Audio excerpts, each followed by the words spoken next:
this regular action board meeting. It's Monday, January 28th, 2013, 7:30. And I'd ask everyone to stand and join us in the Pledge of Allegiance. I pledge allegiance to the flag of the United States of America and to the republic for which it stands, one nation, under God, indivisible, with liberty and justice for all. Roll call. Mr. Brennan? Here. Mr. Kuhn? Here. Mrs. Gorgo? Mrs. Barrett? Here. Mrs. Gallo? Here. Mrs. Clancy? Here. Dr. Skoda? Present. Okay. 6 board members are here. We're not expecting Mrs. Gorgo tonight. Our next item is audience communication. We have one person who's signed in, right? Okay. And that's Roseanne Rosenthal. We'd ask you to stand up at the microphone, identify yourself, and where you live. Okay. Is it on? Can you hear me? Oh, yes, it's on. I see. My name is Roseanne Rosenthal. I'm a resident of Hinsdale Central School District, and I'm also the past president of the Illinois Music Education Association. Last Saturday, January 25th, I attended the All-State and Honors Concerts organized by the ILMEA. This concert was the culminating event of the 2013 Illinois Music Education Conference. The student performances by the ensembles represented musical achievement comparable to that achieved by any equivalent ensemble anywhere, nationally or internationally. To participate, the school music teacher must be a member of the ILMEA and begin planning nearly a year in advance to prepare students for the challenging audition process. It's a serious commitment on the part of the student, teacher, parent, and school. 12 students from District 86 were selected to perform, 6 from each of our high schools. In addition, 1 student from Hinsdale Central was selected to participate in the 3-day Future Music Educators Seminar offered for high school students seriously considering a career as a music educator. He's Sean Whalen. I wish to thank and commend the members of the board and school administrations and our D86 music teachers for their commitment to making this exceptional opportunity possible for our students. I have a copy of the program, and the names of the District 86 participants are highlighted. Thank you. Thank you.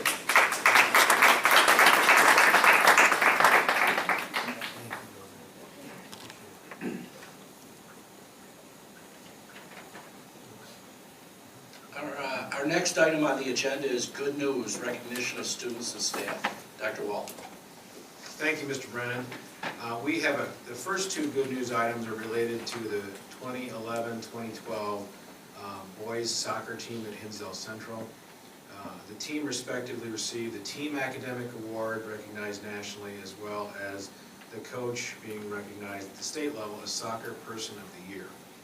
Coach Wiggins had family illness this evening, could not be here, but we do have Athletic Director Dan Jones who will recognize the Team Academic Award as well as the coach. Dan, if you come forward, please. Thank you for being here. You're welcome. It's my honor to stand before you to recognize these young men from last year's soccer team. They epitomize the word student athlete as we stress our academics here at Hinsdale Central. These young men did an outstanding job last year as a team.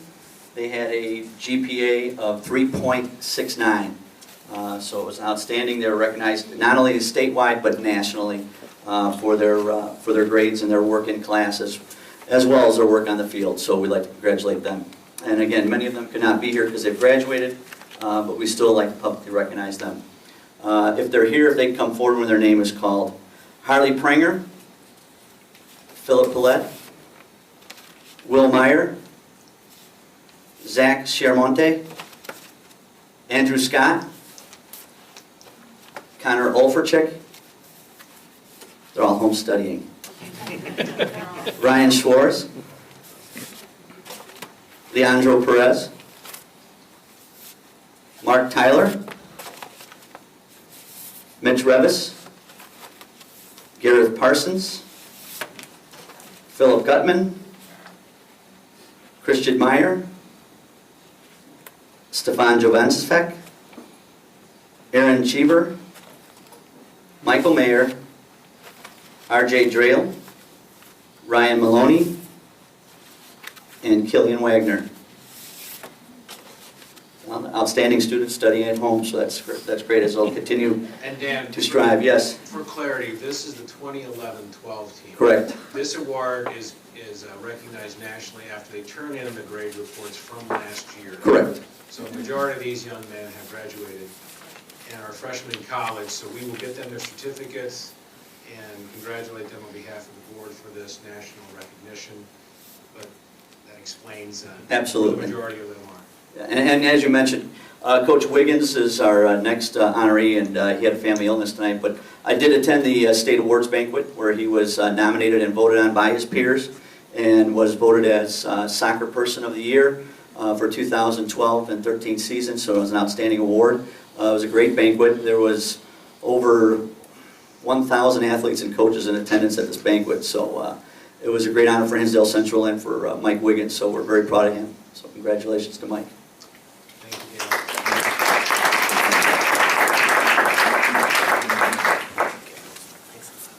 Okay.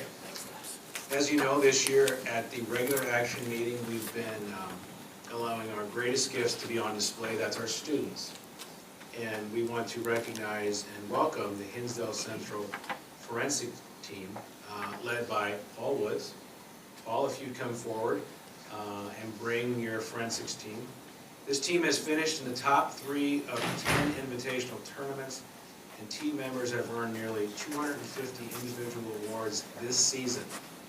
The forensics team is a competitive public speaking, acting, and performance activity. Pam and Paul, would you introduce these young ladies to us this evening? Oh, sure. And Dr. Wall, I'm sorry, but Mr. Woods is representing us tonight, Mr. Paul Woods, at the IHSA regional meeting. And I was fortunate enough to have the three assistants with us tonight. Mr. Chris Wilbur, who has been at Hinsdale Central for 10 years, and a forensics coach for 7. And 2 newbies that actually called me in the summer wanting to be a part of this esteemed group before they were even in residence at Hinsdale Central. And that is Ms. Courtney Cunningham and Susie Jaffe. And without further ado, our forensics group. Thank you very much for having us. I just want to introduce 3 of our students, and they're just going to tell you a little bit about what we do and what our program is. We have here, this is Anna Carell, and in the middle we have Shayla Sundram, and over here on my left is Jenna Sugai. So I'm going to turn it over to Anna, and she's going to tell you what the activity is all about. So forensics, contrary to popular belief, isn't actually investigative science. We're actually a group of students who do competitive speaking and acting events. Some of these events include oratory, extemporaneous speaking, impromptu speaking, dramatic duet acting, and humorous duet acting, among others. There are 14 events total, and we go to competitions about every weekend to present our speeches and our scripts, and we compete in these competitions as a team. So. All right, and next we're actually going to hear a little snippet of one of the speeches. This is Shayla Sundram, and she's doing the introduction to her informative speaking speech. So here's Shayla. Growing up as a middle child, I learned to talk my way out of anything, including eating my green vegetables. My parents often made the case that I needed carrots to improve my vision, peas to grow taller, and spinach to grow stronger, but I got out of all of it. And here I am 10 years later, myopic, 5'1", the weakest kid in my PE class, and clearly I have some regrets. However, in the future, getting kids to eat their vegetables may not even be an issue, with the help of a little-known fruit called the miracle berry. Not to be confused with the acai berry, the miracle berry has the incredible capability of turning sour and bitter foods into sugary treats from the moment they touch our tongues. In short, every kid's childhood dream at the dinner table. However, recent discoveries have shown that the miracle berry's capabilities reach far beyond helping us eating vegetables. Its highly sought-after qualities have been kept hidden for years, but if used correctly, could be the key to solving some of society's biggest problems. So today, we'll examine the history of the miracle berry, take a closer look at its many unique properties, and finally discuss possible future applications of the berry in the medical and scientific fields. The miracleberry may be no larger than a grape, but with its seemingly limitless applications, it could revolutionize science and eating, as we now know them today.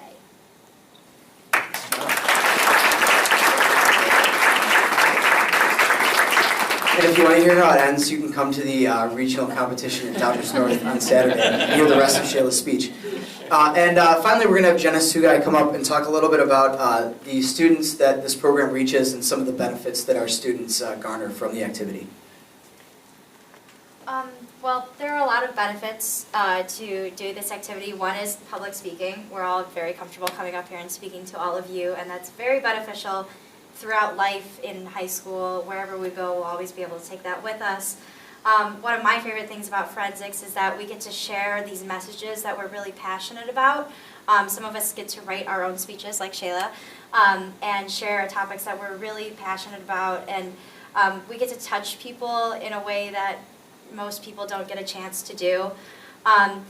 It's also great, the people that do this activity. We meet a lot of great people, not even from our school, but from other schools. And it's really good team building, sort of building connections with other people that we may need for future resources in the future.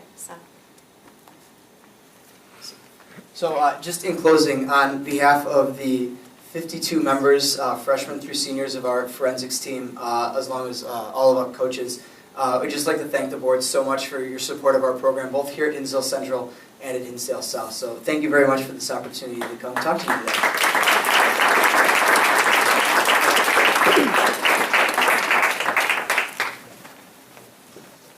Thank you very much, and good luck.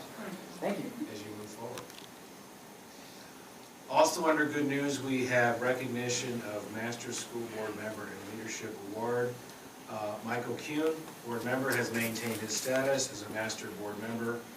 Leadership Award from the Illinois Association of School Board. He was honored at the 2012 Fall Dinner Meeting. We'd like to congratulate Mr. Kuhn on this continued award, and Mr. Brennan has a recognition from the IASP for this leadership award.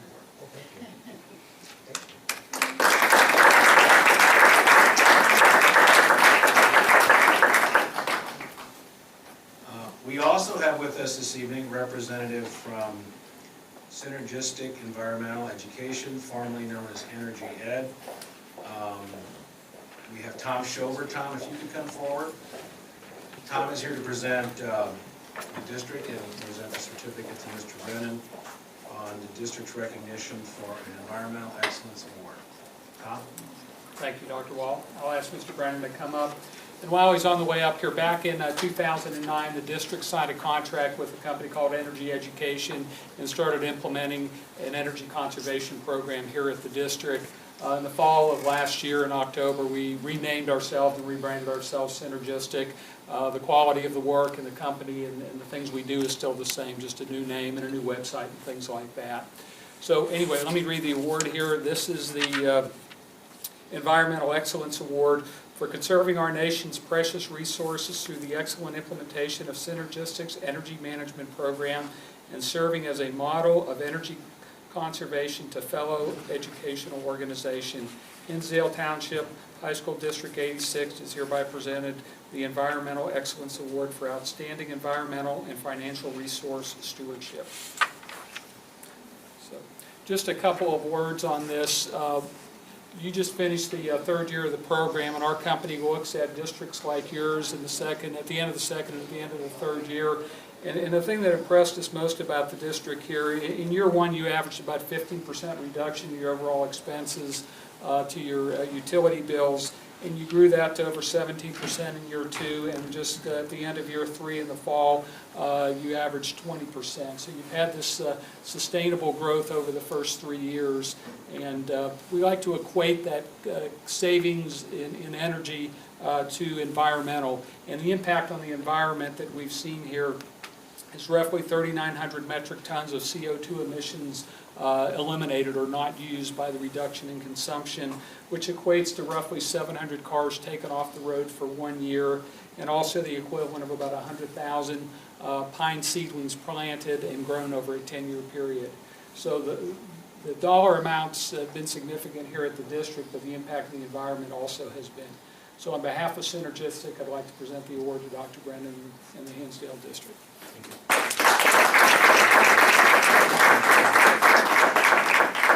Thank you, Tom. Thank you.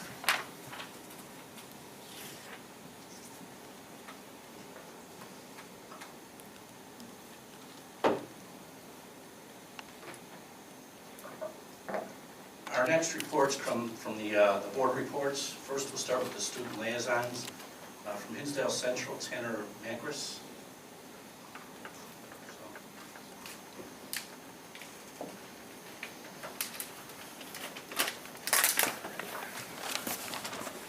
Good evening, everyone. Our first semester art show was a complete success here at Hinsdale Central. We had the opportunity to look at our own current students' artwork and appreciate a side of the students that you wouldn't usually get to see in the school environment. Hinsdale Central's Solstice Art and Literary magazine received a gold medal from Columbia University's Scholastic Press Association, which is quite a high honor. Our forensics team has been outstanding lately, as you guys saw in the presentation before, taking first in the Willowbrook tournament last week. NHS's annual Rock the Cash fundraiser raised over $14,000 for St. Jude's Children's Hospital and the Cystic Fibrosis Fund, which is just a substantial donation that we are very proud of to have here at our school. Our Pack the Place games and activities took off last Friday with a win by our boys basketball team. The chess team won their 6th consecutive conference title, which is very impressive. Tomorrow night, the girls basketball team will play here at Hinsdale Central against Proviso West to clinch first place in the West Suburban Silver, and they are still in the top 20 rankings in the state. On Wednesday and Thursday, several of our very own students will be showcasing their talents in Hinsdale Central's annual variety show. It's a great opportunity for students to go out and show their peers what they can do outside of the classroom. Coming in a little over a week, Hinsdale Central and Hinsdale South, alongside the Hinsdale United Methodist Church, will be hosting 2 screenings of the documentary Bullied, which I'm sure you're all very familiar with. The 12 p.m. screening on February 6th will consist of students from Hinsdale Central, Hinsdale South, and other various local middle schools. The 7 p.m. screening that night will be open to the community for students as well as parents to come watch. Both screenings will be followed up with discussions and activities to engage the audience. This will be a very powerful event, and the goal of it is to help promote an anti-bullying message throughout our community and throughout our schools. Thank you. Have a great evening. Thank you, Tanner. From Hinsdale South, Paige Percani.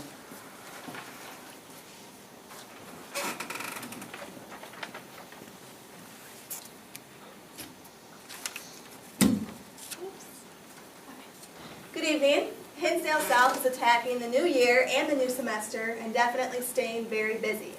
Hornets had a very stressful week as they crammed and studied for finals, and many students that I talked to raved about how awesome South's library is during finals week. They offered longer hours and healthy snacks, and they had tutors from NHS come in for anyone who needed help. Winter sports are well underway. Girls gymnastics, boys swimming, and boys wrestling all had their senior night last week. Girls gymnastics won the WSC Gold Championship last weekend, and girls basketball will either tie or win the conference championship tomorrow night at 7:30 against Proviso East. Dance Line has qualified for 3 states this year, TDI, IDTA, and IHSA for the first time.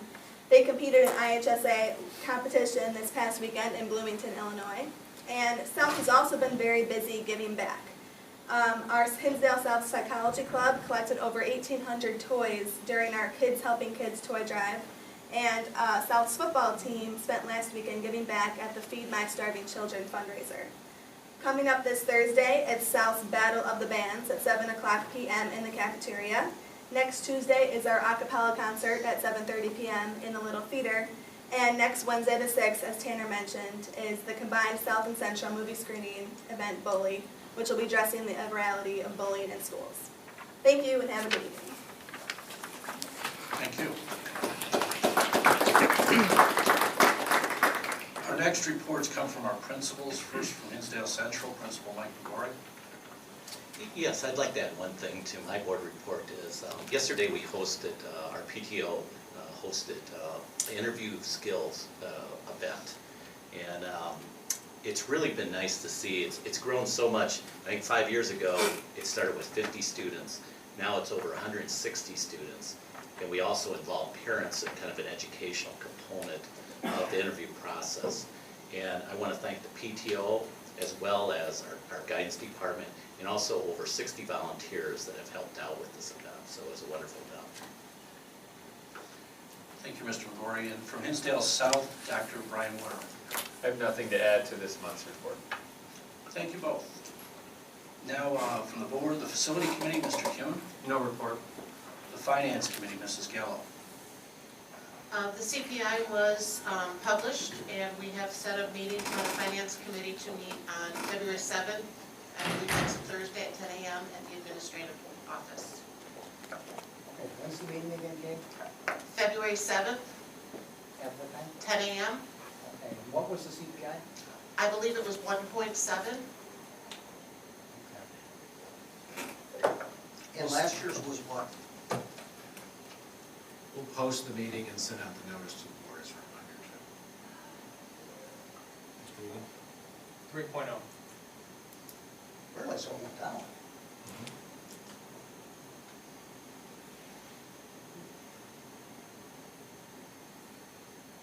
Okay. Next report's the president's report. The only thing I have, since Mrs. Gorville isn't here, we need a motion to appoint someone as secretary pro tem. Do we have a motion? So moved. I'd like to nominate Kay.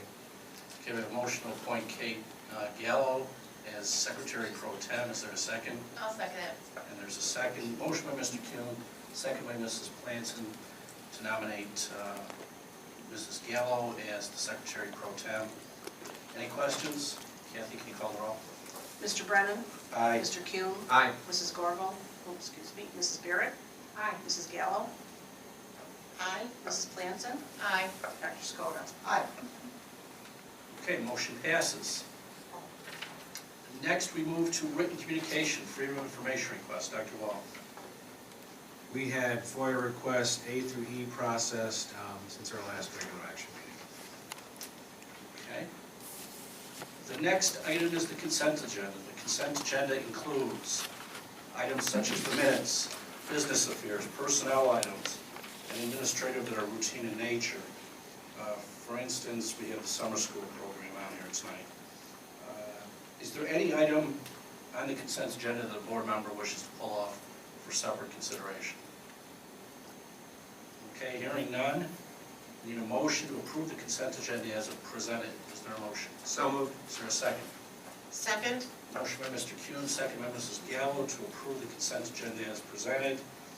Kathy, can you call the roll? Could we have some discussion first, please? Okay. The, under business affairs, number 3, the LATSI agreement. Now that's gonna, that was not changed since last time? No, that's the same document presented to the board at the committee whole meeting. And so that will expire when? Pardon me? When will this expire?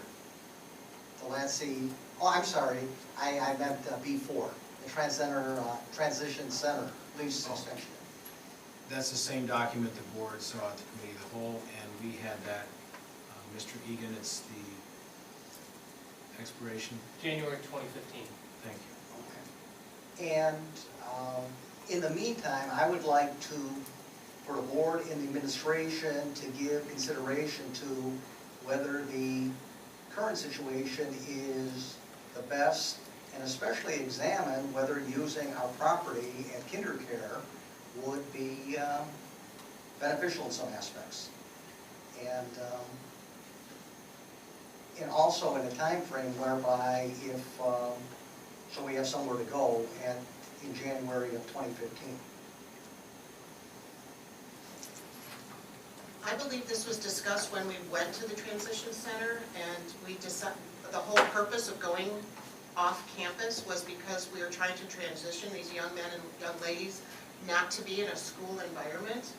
So I would not like to see us go backwards where we are on campus any longer. We are trying to have these young men and young women transition to their future life and not be within a school, within the school parameters. Well, I'd like to do a follow-up question to that, Ms. Gallo. Dr. Wall, do we happen to have a list of locations where these students, I don't know if they got jobs, worked? Because I think a lot of them are going to try to get located into positions. It varies per student. Some have competitive employment, some have supported employment within the community, so it varies. Is there a list of where these students went to work? It's in their IEP, so that would be a student record. Could we have a look at just a blanket list of where the students went? As long as it doesn't compromise the individual student IEP, that's a student record. I didn't ask for an IEP, I just said a list of where they went, if they went to like Dominic's or. And what purpose would that serve?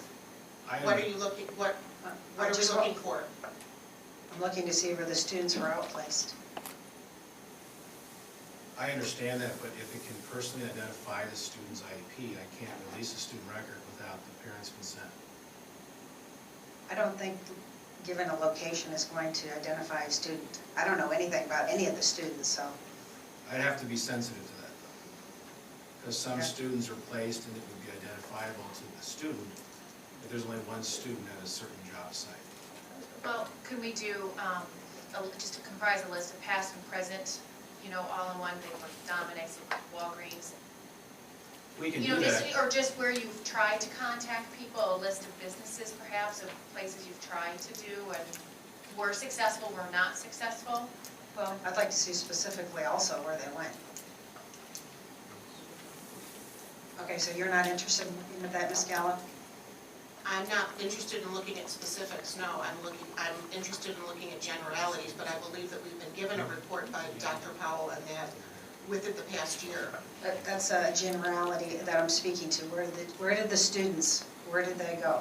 No, you asked for specifics. You didn't use, when Dr. Wells Right. said generalities, you said no, you wanted to know where they went. Right, I don't want the name attached, I just want to know Dominic's, Right. Walmart, wherever the students. But if you have the list. 20, 21, 25 students, whatever it is, it wouldn't be that hard to figure out who they are. I have no idea the names of any of the kids, so I don't know how that would happen. How would I know the kids' names? Dennis, could we Or who bring they- this back for a discussion? For what purpose? Well, To maybe, we don't, the only thing I would like, maybe if we want to do in the future, talk about the transition center and how we place students and possibly where we place students in generality. Well, why don't over we the see? past 3 years. I mean, I've been to a LADSI meeting where they've done that at LADSI meetings, but they didn't target certain students. And we did give a report with that last year. So can we just repost that? Well, and we can give a generalized report. I think on transition center, I just am highlighting, I want to be sensitive to the student's placement is specific to their IEP, we have to be sensitive to that. But we did give a report on transition center last year. So it's still something that's posted that we, Yeah, any of us can go back and look at. It should, I believe it is, but I will, So, reference that. so Thank you. Mike, you mentioned that you went to a meeting and you're aware that another institution is providing that information? No, I've been to probably 3 LADSI functions where they talked about different places where students went, but they did, like Nick suggested, generalities over the past 3 years where they placed students. That's all I'm looking for. Well, that's what Kay suggested, and you didn't like that. And we did do that last year. We can, how about I take a look at that and update that report that we got last year? That's fine. Okay, we have a motion and a second to approve the consent agenda as presented. Kathy, can you call the roll? Mrs. Barrett? Aye. Dr. Skoda? Aye. Mrs. Gallo? Yes. Mrs. Planson? Aye. Mr. Kuhn? Aye. Mr. Brennan? Aye. Motion passes unanimously. We'll now move to our action items. The first one we have is the summer 2013 projects. Dr. Wall? The list is consistent and is the report we gave at the committee of the whole, reflecting both the work done at the building level, dialogue and discussion with the architect, review at the district level, and presentation to the board at the committee of the whole meeting on the 14th. This list, as I said, is the list that we presented at the committee of the whole. We would like to get that moved on to so we can get bids on this competitively.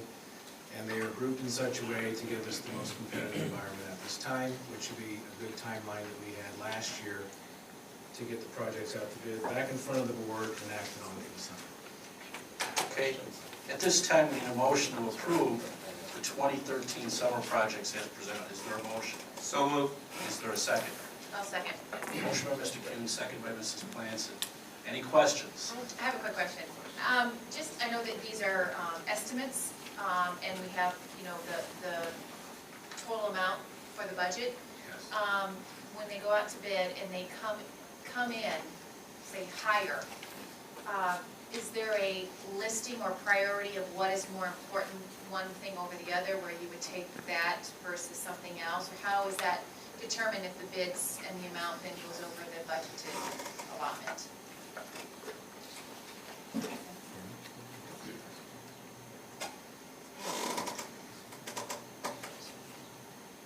Yeah, in the event that when the bids come in, we would bring them forward, and what we've done in the past, based on the bidding, we would post a facility meeting, have the committee review that to determine if there needs to be something that is prioritized for a later year. Then we bring the bids back to the Board of Education for motion and action so that they can be completed. Any other comments or questions? Yes, I'd like to ask that this item be tabled till the next committee of the whole. Why? Do I have a second? I'll explain it if I have a second. Okay, we have, that's a motion? A motion on the floor to Okay, table we have a this. motion to table to the next committee of the whole meeting, which will be next month, February sometime. Is there a second? I'll second that. I have the same concerns I voiced at the last meeting. Okay, Okay, we have a motion and a second to table. okay. Dr. Stoda and I would like to explain some of the reasons why I would like this table. First of all, I'd like to ask the board, how many board members went to look at the items that were identified in the project list? How many looked at the buildings to see what their viewpoint of the items were? Did anybody get a chance to look? Not all of them. Did anybody get a chance to walk through the building? I have not asked, likely all of them. For in relation to the items? We did this a long time ago when we did Okay. Oh, for the instance, master plan. Okay. for instance, let's just start with the painting of the lockers and painting of the halls. So did you go through No, the no, no. buildings today? I mean, you asked Mike, us. after you answer my question, That's go fine, answer mine. Rick, go ahead. Okay, so since everybody's walked through, and I did walk through, and there is over $100,000 in painting for lockers and walls. And I think any citizen walking through, any parent walking through, that would not be something that jumped out at them and says, wow, this needs to be done. So as board members, I would like to know, since you toured this, why this is one of our priority items. Okay, I want to... Well, Diane, hold on. Okay, go ahead. So we're voting for over $100,000 for painting and lockers and walls. The board says we looked at it, and nobody can give a reason why we need to do it. It's for maintenance, it's to bring they're doing the colors, the same colors they have throughout the school colors. What other reasons do you want? All this was discussed before. I mean, if the purpose of, I'm giving you some leeway because we have a motion to table, we really shouldn't even have discussion, we should just call the vote on the motion to table. We'll go But ahead. so if you're gonna sit here and question everybody, if you have a reason to table it, rather than, did a board member see it, did a board member, I mean, Mrs. Planson was on the Master Facility Committee. I think every other board member was on the board at the time it was done. So I think we're all familiar with all these projects. I'm not sure what the point is. Okay, may I finish, Dr. Stover? Actually, Rick said I could Did you happen to go and walk around the facilities recently? Yes, we Okay, did. so you went to the building and got I did. got a permission to tour the buildings with one of the staff members to see all these things? No, I did not get permission. You did? No.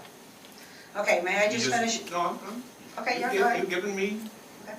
so you basically went to the buildings on your own, when school was out of session and looked at everything without an administrator? The same right as any parent would have.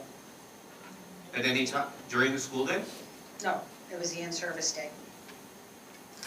So you went into the building during an in-service? Did you No go- kids were in the school. Did you go with one of the administrators? No.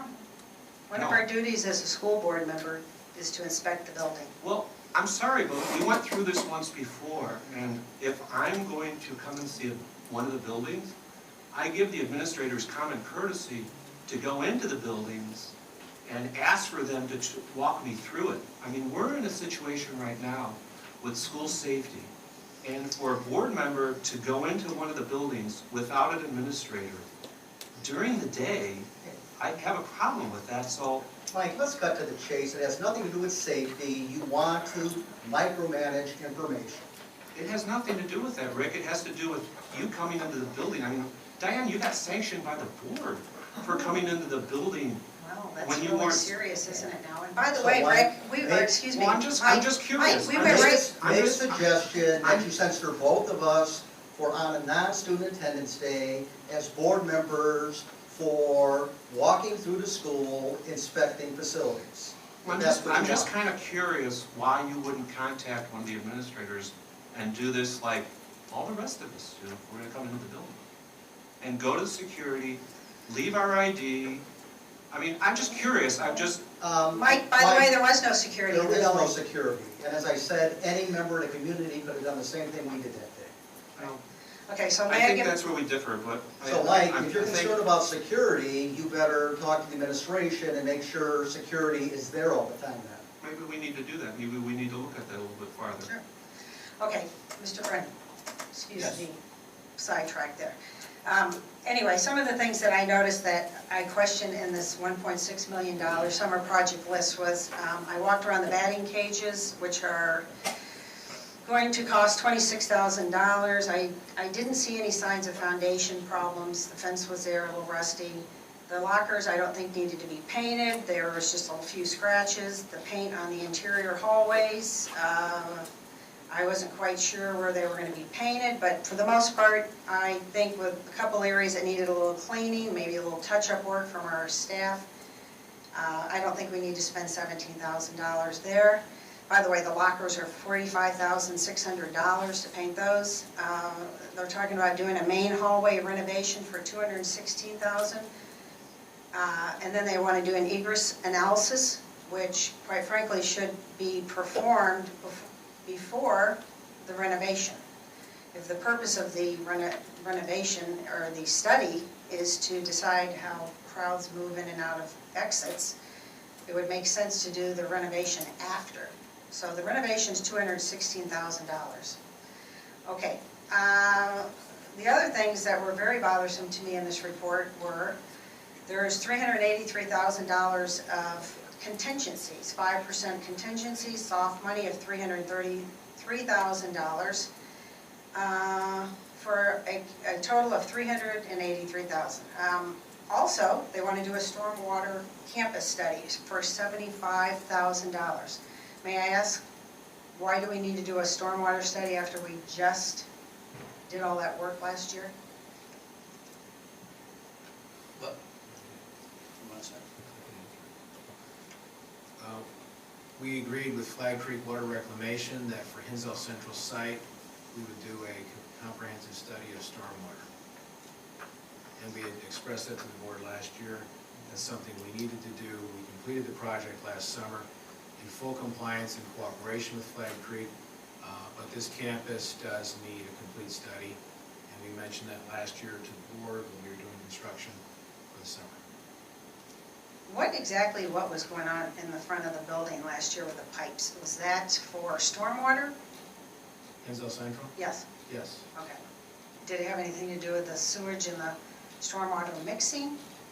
Or was it, Well, it's to take the stormwater off of 55th Street and take it to Madison to 57th Street, because Flag Creek is at capacity. So it was stormwater. Okay, because I noticed we have reclamation. some detention areas now in the front of the building. Right, the rain gardens, Okay. correct. And that's in reaction, say, to the amount of impermeable surface, that we have to hold extra stormwater, and with Correct. all the pavement? Yeah, and that was thoroughly reviewed last year during the project. Okay. The other things were related to Hinsdale South, $34,000 to paint the lockers. Did not acknowledge too many scratches. I mean, just a few scratches, but the lockers didn't look bad for the most part. Paint the interior hallways. The hallways consist of tiles. It makes really no sense to paint over tile. I did a little Google search to discuss the risk of painting tile, and when you paint tile, in the first place, it's not meant to be. Based off the way they glaze tile, it's basically meant to avoid dirt, smudges, dust, oil, and food. And eventually, the paint will peel off. You also have to paint the grout.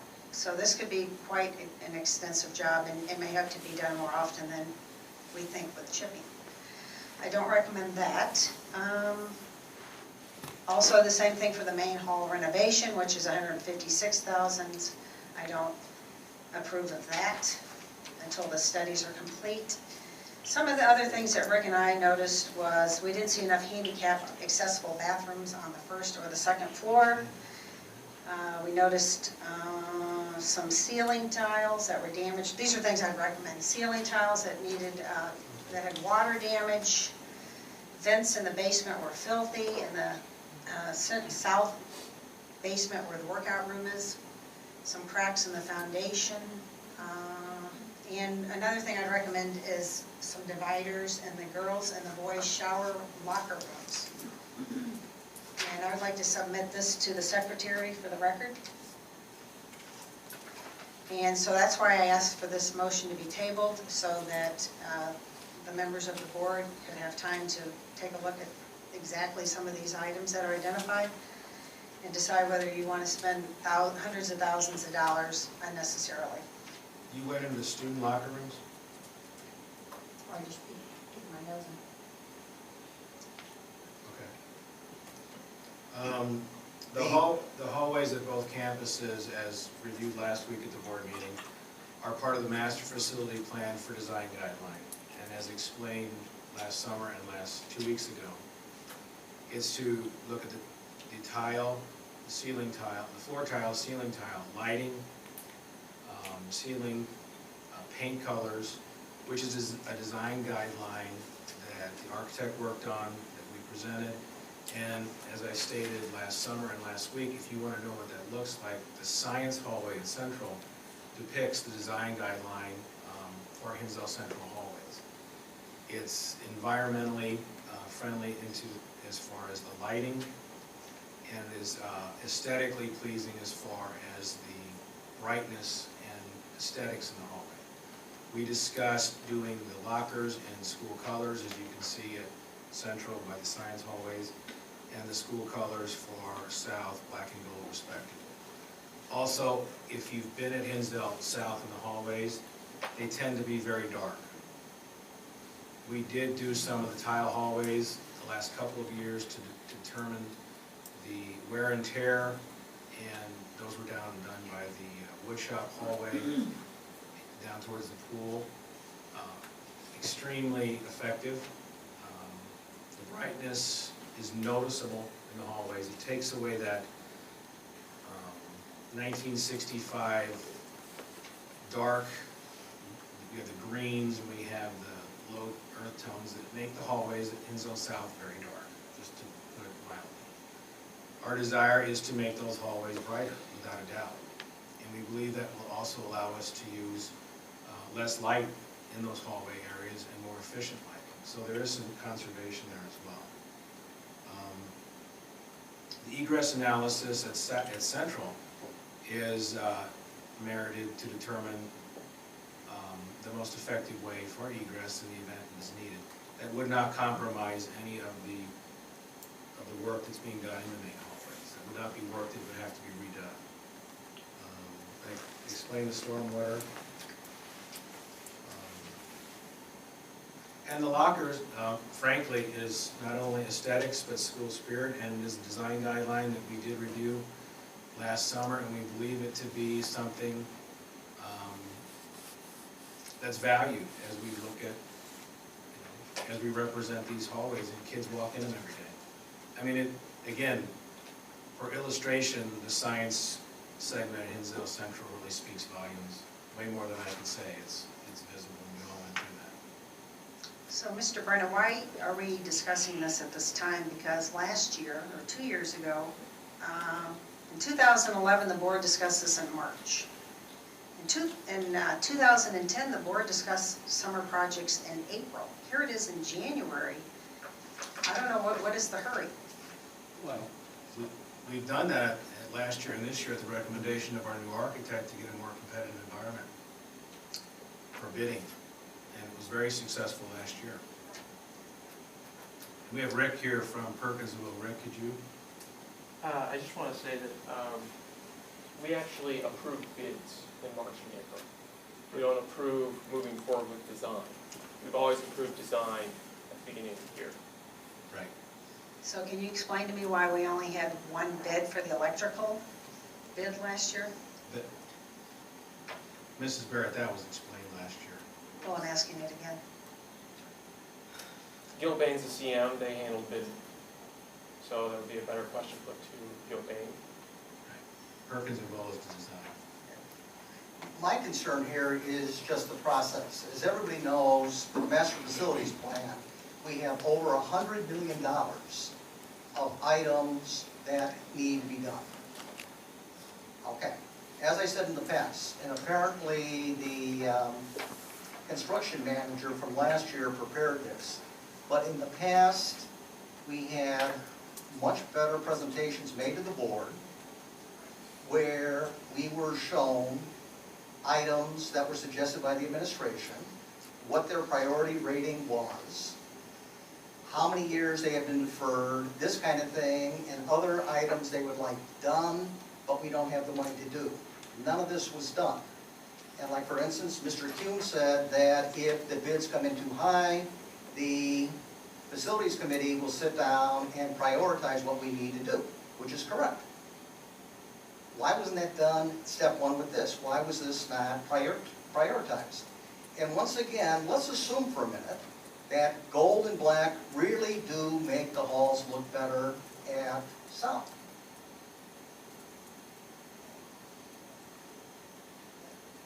Is that the most important priority over other things we can't do because of that? And the other thing is, I looked at the master facilities plan, and my understanding was stage one was supposed to take care of air conditioning and technology. And I could not find lockers and paint in there.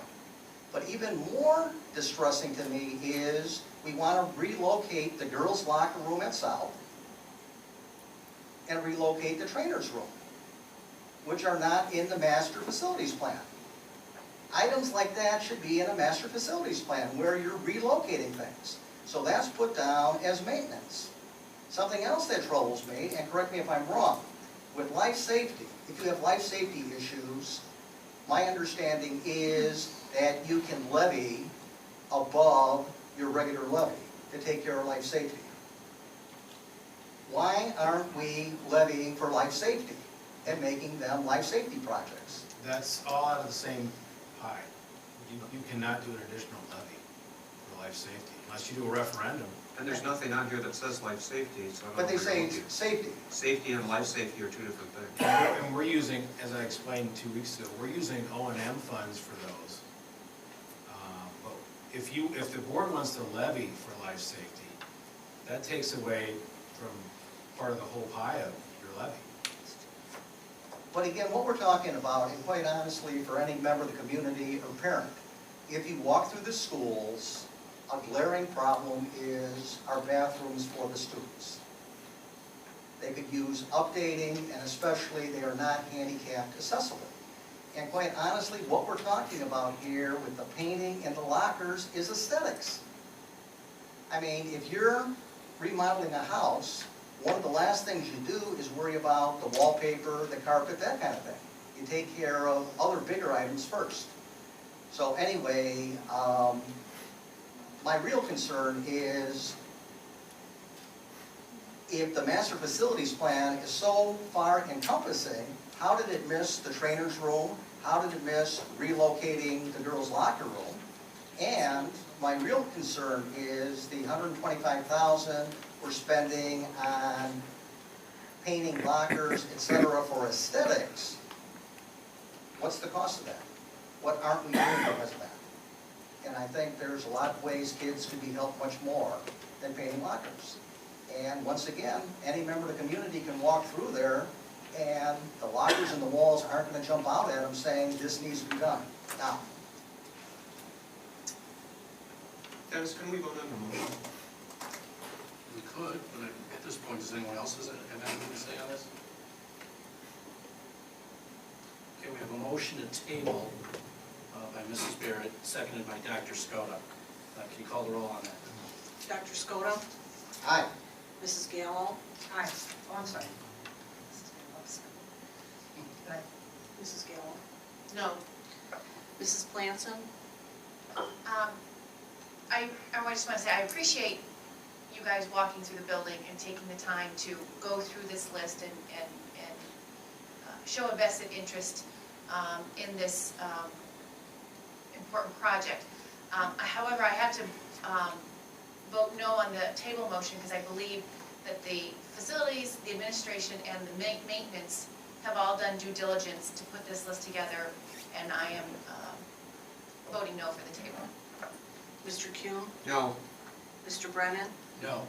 Mrs. Barrett? Aye. Yes. Motion fails. We have a pending motion also to pass to approve the 2013 summer projects as presented, and there's a second. Any discussion on this, or have we had enough? Okay. Kathy, can you call the roll? Mrs. Barrett? No. Dr. Skoda? No. Mrs. Gallo? Yes. Mrs. Planson? Yes. Mr. Kuhn? Aye. Mr. Brennan? Aye. Motion passes 4-2.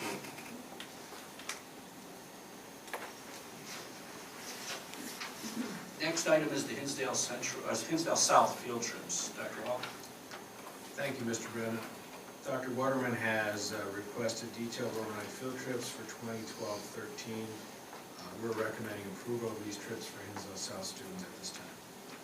We need a motion to approve the proposed Hinsdale South overnight and or out-of-state field trips as presented. Is there a motion? So moved. Is there a second? Second? Any questions or discussion on this? Okay, we have a motion by Mr. Kuhn, second by Mrs. Gallo. Kathy, can you call the roll? Mrs. Gallo?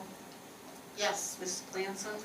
Yes. Mr. Kuhn? Aye. Mr. Brennan? Aye. Mrs. Barrett? Aye. Dr. Skoda? Aye. Motion passes. Our next item is the Hinsdale South Booster Club grants. Dr. Wall. Annually, the Hinsdale South Booster Club awards grants to teachers, and they submit their grant proposals to the boosters. An attached list is detailed there for the board review. Dr. Waterman is requesting that we move to approve these grants as presented, and we request that at this time.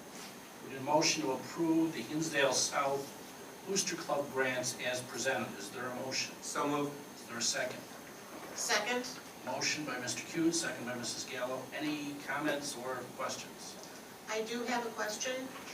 On the list, Dr. Waterman, it says under photography, darkroom needs updating and photo room updates, sinks, temperature controls. Is that going to be in conjunction with the master facility plan? Yeah, I mean, the intent of Booster Club grants is traditionally more year-by-year projects, and that request is more of a capital improvement, which is a lot of money.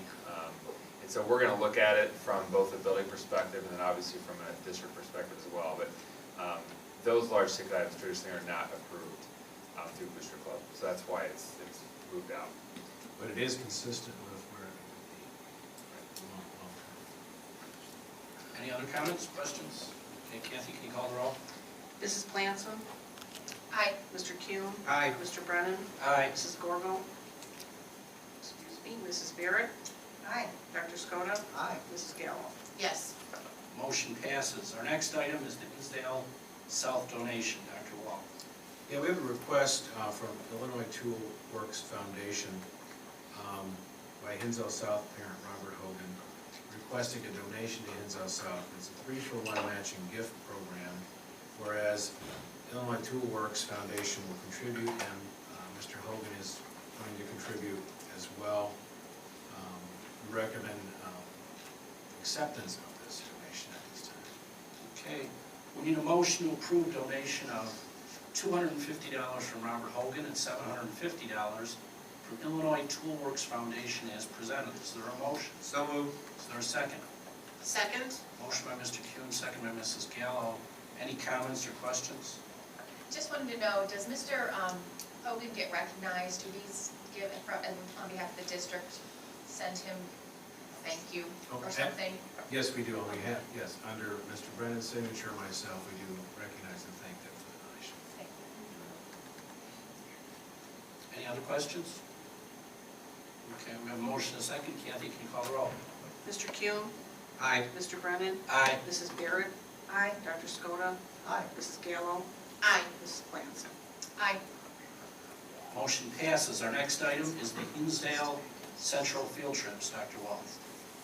Yes, Mr. McGrory has requested an overnight and out-of-state field trip request for Hinsdale Central students, and we recommend acceptance and approval of these trips at this time. Okay, we need a motion to approve the proposed Hinsdale Central overnight and/or out-of-state field trips as presented. Is there a motion? So moved. Is there a second? Second? Motion by Mr. Kuhn, second by Mrs. Gallo. Any comments or questions on this? I just have a question, Mr. McGrory. It seemed like there's quite a few trips that are missing 1 or 2 days of school. Is that, is that consistent from last year, or does that seem to be more prevalent this year to go around? I didn't know if there was a... No, it's a fair question. Is we really try to avoid at all costs if we can. I think a little bit different maybe this year is that some of the events, the state events, maybe mock trial might be an example where it fell in spring break, I believe. Our spring break last year doesn't fall in our spring break this year. But when we scrutinize those when we see them, and we try to limit it as much as possible. But usually a lot of it's driven by the state event when it's held. Any other comments or questions? Kathy, can you call the roll? Mr. Brennan? Aye. Mrs. Barrett? Aye. Dr. Skoda? Aye. Mrs. Gallo? Aye. Mrs. Blanson? Aye. Mr. Kuhn? Aye. Okay, motion passes. Our next item, authorized disposal of equipment. Dr. Wall. Yeah, annually we review the equipment and we take things out for sale. And for this, some items, there's no one bidding on them. This Myers plow is one of them, and so for us to deem it obsolete, we bring it to you for disposal and a motion to dispose of property as there is no use for the equipment and no one is. We need a motion to approve the disposal of one Myers plow as presented. Is there a motion? So moved. Is there a second? Second? We have a motion by Mr. Kuhn, second by Mrs. Gallo. Any comments or questions Yeah, on this? how do we dispose of a plow? Ask Mr. Egan that very question. Well, first we need board approval. Second would be to call a scrap company and see if we can unload it there. That's the plan, at least right now. I have a question on the timing of this. Could it have been that we just missed the timing of somebody wanting a plow, that at this point in time, because it hasn't snowed, people don't want a plow right now, or they would be looking for a plow more in the fall? Well, it didn't fit on Troy's trucks. We actually had 3 or 4 people pretty interested in it. They came out and looked, talked to our B&G staff, and then just ended up not bidding on it. So we thought we had it sold, so I was kind of surprised we did not get any bids on it. Could be timing, could be a hit bid on our truck, I don't know. Maybe wait until after tomorrow, see if anybody wants it tomorrow. All right, we have a motion and a second to dispose of the plow. Kathy, can you call the roll? Mrs. Barrett? Aye. Dr. Skoda? Aye. Mrs. Gallo? Aye. Mrs. Blanson? Aye. Mr. Kuhn? Aye. Mr. Brennan? Aye. Motion passes. The next item is legal bills. Dr. Wall. Yeah, attached is the legal bills representing Ken and Canada. They are representing us in withdrawal from LADSI, and then our monthly bills. I'm scared I don't have to track it. Okay, we need a motion to approve the legal bills as presented. So moved. Is there a second? Second? Motion by Mr. Kuhn, second by Mrs. Gallo to approve the legal bills from Canada and Canada and Scariano, Petrarca, and Hines as presented. Any questions, comments, discussion? Kathy, can you call the roll? Mrs. Barrett? Aye. Dr. Skoda? Aye. Mrs. Gallo? Aye. Mrs. Blanson? Aye. Mr. Kuhn? Aye. Mr. Brennan?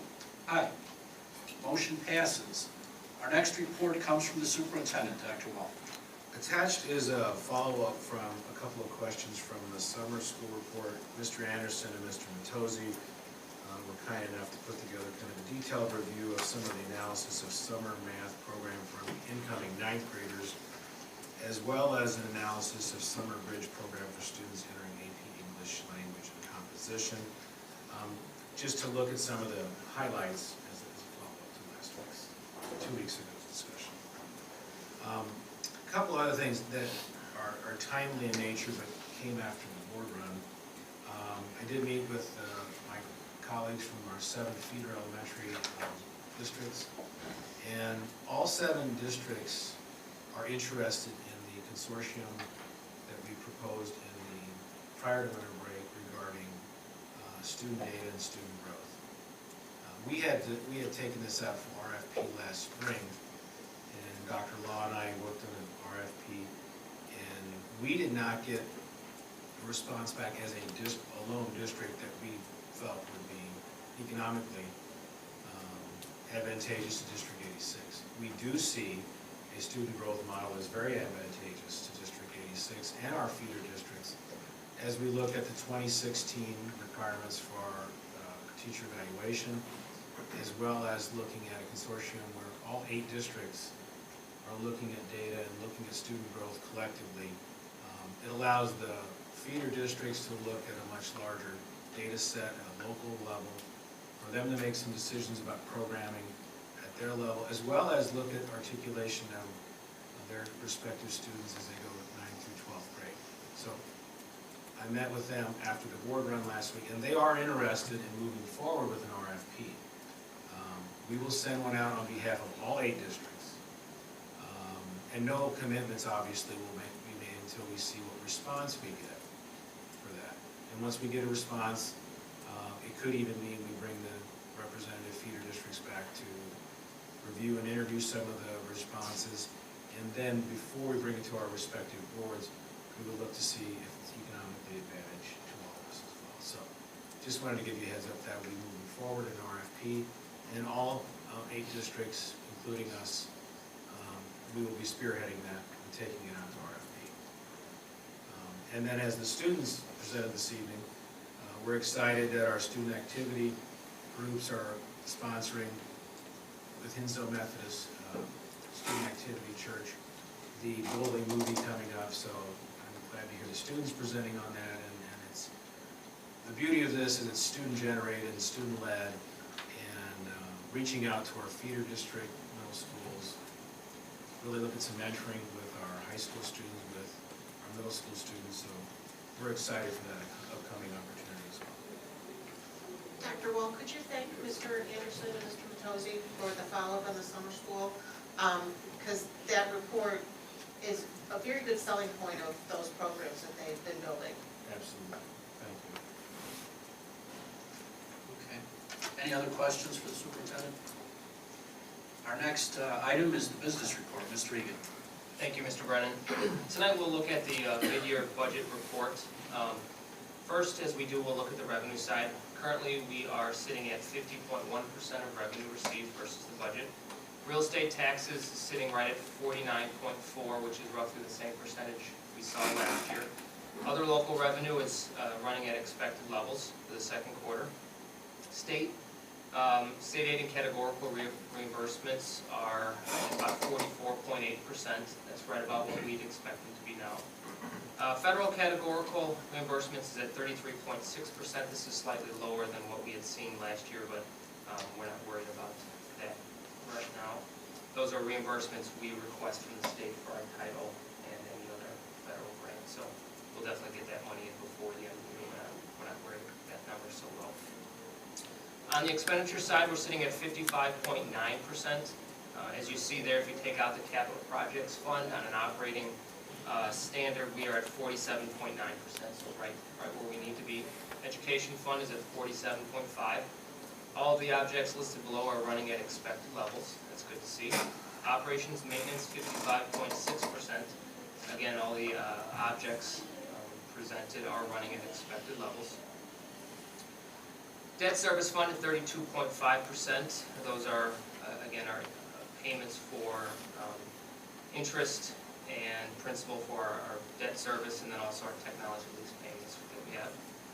Transportation fund is 32.2%. The purchase service side is running at expected levels for contracted student transportation costs. Supplies is running at an elevated level. That's for fuel for our minibuses and for the transition center and athletics. That's a $7,000 budget. We're running at about $5,200. So we're right about 76%. So that is a little bit high for the mid-year report. IMRF is 48.26%. That's right where it needs to be.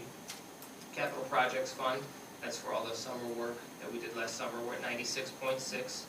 The purchase service side is running at an elevated expense level, and we'll make adjustments within the O&M fund and the Capital Projects Fund once all the final costs are known and we receive that final payout next month.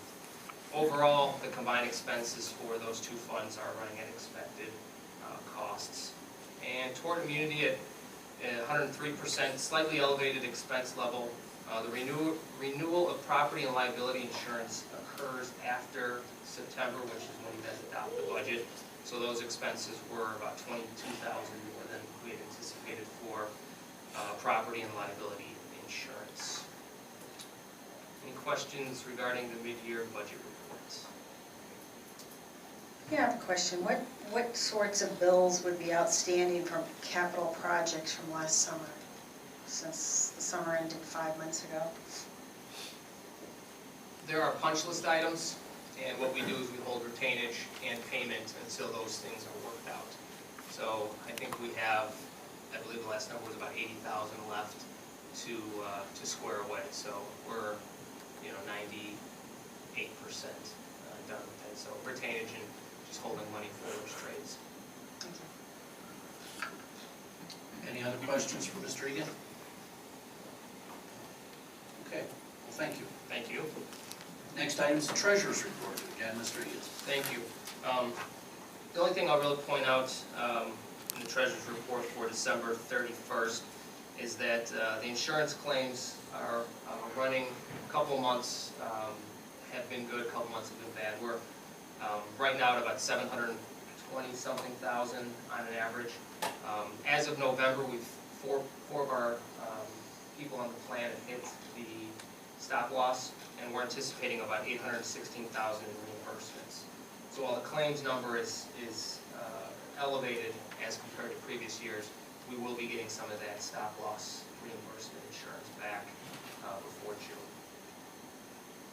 Any questions regarding the treasury report for December 31st, 2012? I do have a question, Jeff. On page 20, there's a line item for other years' taxes. Yes. And we're in the red on that. Could you explain? I believe I know what it is, but could you explain why we're in the red on that? We are in the red because as taxes come in increments. We do get sometimes where the adjustment will be negative. So they'll say, we owe you, this happens in Cook County primarily, we owe you $15,000, but based on our adjustments, we're not going to give you that 15 because we feel you owe us 23. So they'll kind of hold money, and as we record it, it looks like it's a negative revenue, when in theory it's not. It's just we're not getting as much as we should from them. It all does even out in the end, but I would not anticipate that being a negative revenue by the end of the year. Is it due to the fact of people appealing their taxes? It has to do with that. It also has, And they make adjustments for that? some of these adjustments are 8, 10 years old, and sometimes they're pennies, sometimes they're dollars. So it's one of those things the county clerk and the treasurer's office take care of, and we really don't have control over. Well, I just wanted to point that out. And then does that roll forward? If those adjustments are made, then it kind of all catches up. If it's 8 to 10 years old, it can get us for a while. They're outstanding issues. We don't collect 100% of all the taxes that are levied. We have a percentage, and that small percentage are these items that just take time to get cleaned up. Thank you very much. Any other questions for Mr. Egan? No? Okay. Thank you. The next item is audience communication. At this time, anyone in the audience that wishes to speak can do so by coming up to the microphone, identifying yourself, where you live, and speak about whatever issue you choose. Is there anyone in the audience that wishes to do so? Sue Pearson.